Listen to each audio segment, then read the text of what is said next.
بونجور. النهارده الفيديو هيبقى مختلف شويه علشان هيكون معايا يونس. هوريله ازاي انا برسم البورتريه بالطريقه بتاعتي، وهنشوف هيعرف يرسم بنفس الطريقه بتاعتي ولا لا. لو اول مره تشوفوني، انا منى مصطفى، رسامه كتب اطفال ورسم ديجيتال، واكتر حاجه بحبها ان انا اتكلم عن رحلتي في تعلم الرسم. ازيك يا يونس؟ الحمد لله. عامل ايه؟ الحمد لله. مكسوف؟ مش قوي. هتعرف ترسم ولا هتكسفنا؟ لا، هعرف ارسم. طيب بص، احنا هنعمل ايه؟ انا همشي معاك خطوه خطوه، وانت اللي انا هقوله لك هتعمله. اوكي. اوكي اوكي. ماشي، يلا بينا. اول حاجه هنعملها ان احنا هنرسم دايره. تمام. عشان تعملها كده، مش قوي كده. هنقسم الدايره دي نصين، نص بالطول نص بالعرض. ده الخط بتاع العينين. اوكي، عايزين بقى ايه؟ خط الشعر. هنسيب حته كده صغننه من فوق ونعمل الخط بتاع الشعر. لو عايز تلفها لفها. هنحدد اماكن المناخير اول حاجه، وبعدين اوفال تاني للعين، بس حاول تخليها قد بعض. هنزود بقى لاير جديده ونطلع اللاير. لا، هنطلع اللاير اللي احنا كنا بنرسم عليها فوق، اللي هي على مالتيبلاي. اوكي، نرسم الوش بس بقى ايه؟ بطريقه نظيفه. ماشي. ماشي. يلا ارسم. مش شايف ايه؟ ارسم عندك انت اللي انت عملته، امشي عليه. الخطوط دي عايزين نرسمها بس بطريقه نظيفه. ازاي؟ ارسم فوق، ارسم اللي انت رسمه ده تاني، امشي عليه كأنك تعمل تراسيه. اوكي. حلو كده. هنعمل كيرف من البوين دي للبوين دي عشان نعمل العين، ومن البوين دي للبوين التانية هنعمل كيرف.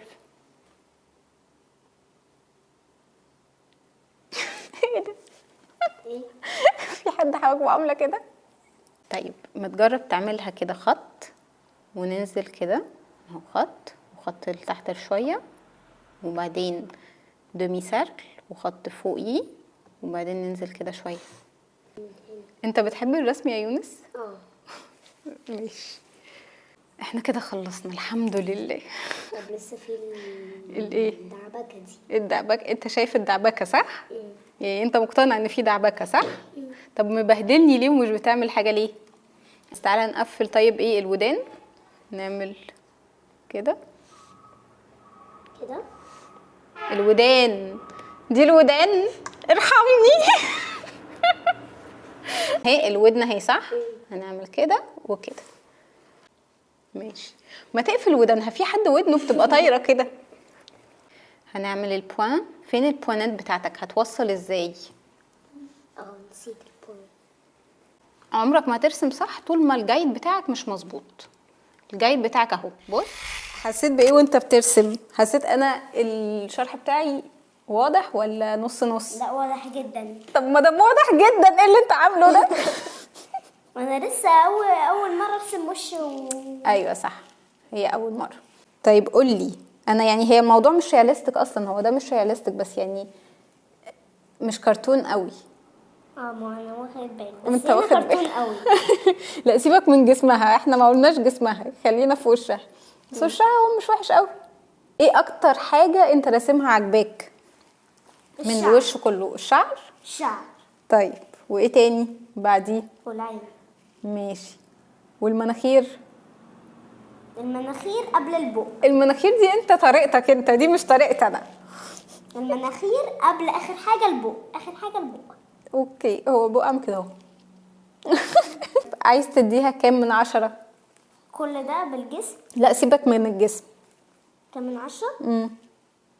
5 من 10. ماشي. يعني انت المره الجايه لو مشيت على نفس الحاجات دي هتدي لنفسك كام تقريبا 10 من تفتكر؟ المره الجايه 10 من 10؟ لا، 7. 7؟ يعني عايز بس ايه؟ هي بالجسم كله اديها 0 من 10. لا سيبك من الجسم، ملناش دعوه، انا ما اتكلمتش على الجسم خالص. اوكي. ده يعني انا حاسه بالفشل الذريع، بس يعني هو بالنسبه بجد يعني مش من غير هزار، بالنسبه لاول مره ان هو خالص خالص خالص اعمل معاه ازاي يرسم الوش يعني وما يكونش التفاصيل بتاعته كرتون. انا حتى ما جربتش معاه قبل كده ان احنا نرسم حتى لو كرتون. بس انا حاسه ان بالنسبه لاول مره لطيف. لو كان مشي على الجايد اللي انا بقول عليه، اللي انا قلت له عليه في الاول، كان هيبقى احسن. بس برضو لحد دلوقتي بالنسبه لاول مره انا شايفه ان مش وحش خالص اللي هو عمله. طبعا بما اننا احنا لسه اول مره نرسم الوش، فهو انا حاسه ان القلم مش ماسكه كويس، مش متعود عليه. بس يا حبيبي مش بتكلم. هي متنرفزة. هي متنرفزه، انا اتنرفز ليه؟ فكنت بقول لكم حاسه ان هو مش ماسك القلم كويس.